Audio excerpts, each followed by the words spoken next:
plan do you have to continue to grow the MAGA movement after Trump? From Marcus.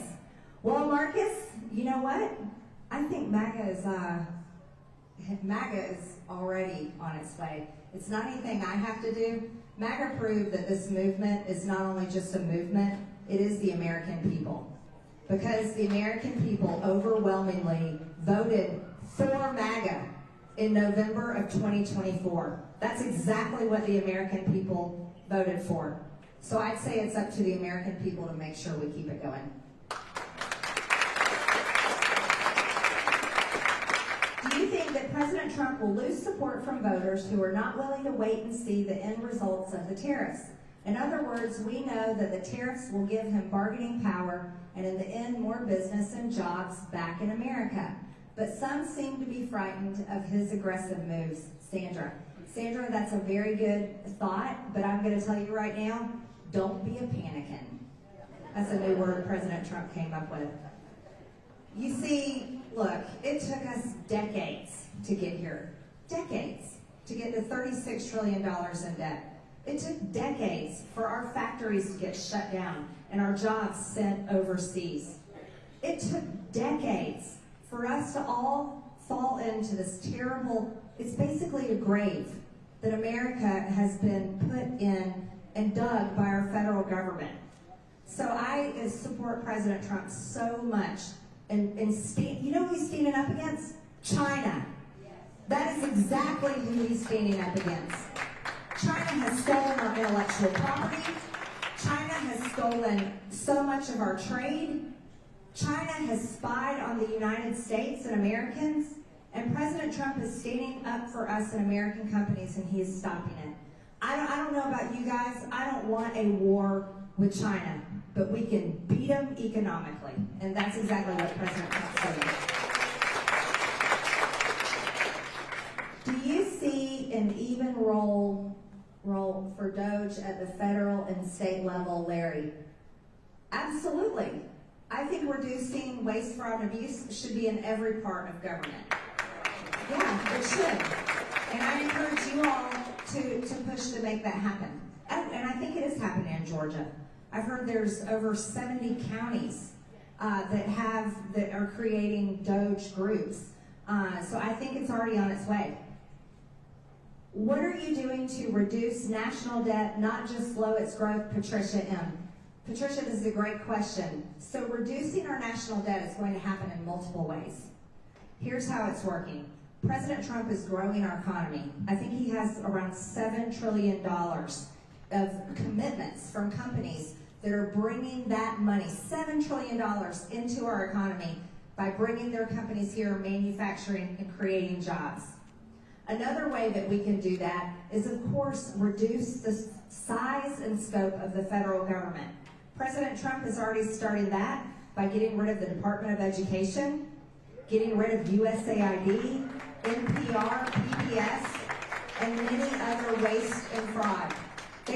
He's also cutting contracts, useless contracts, things that you all would never pay for yourself if you knew what they were.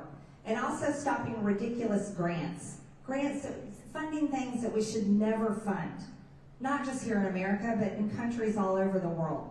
So that's a part of reducing the spending. But it's very important not only to reduce spending, but to grow our economy. And that's how we can rein in national debt. What are you doing to protect us in the 14th district from the damage and extreme hardship of Trump's tariffs? Gutting Social Security and Medicaid.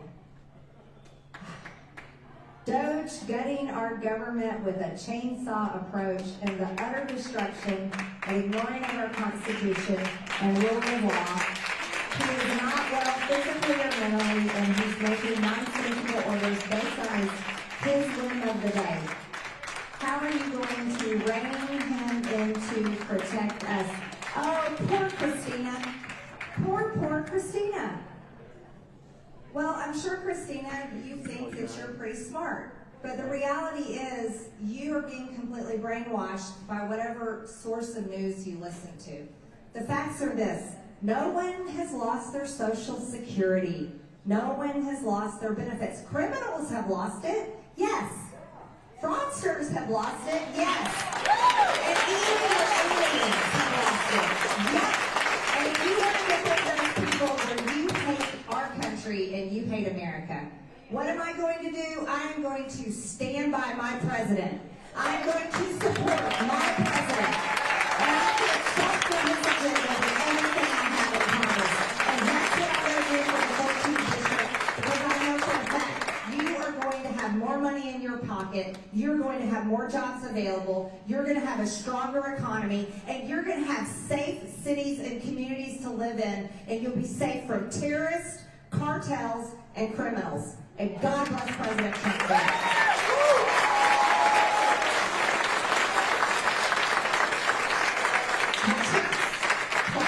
For no income tax on Social Security be part of the final reconciliation bill this year. I think this is extremely important. Your money in Social Security has already been taxed. It should have never been taxed. I don't know how we got in this place, but it must be undone. Senior citizens have suffered more than any group that I talk to.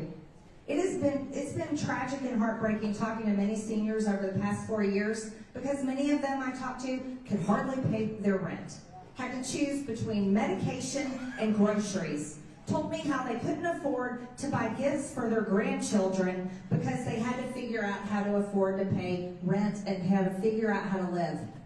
This is a tragedy, and because of inflation brought on this country from the Biden administration, and I'll add onto this, reckless spending for decades by both Republicans and Democrats. I'm going to say both. Inflation has gotten to a point where life is unaffordable and people's Social Security is hardly a drop in the bucket. And it shouldn't ever be that way. It shouldn't be that way.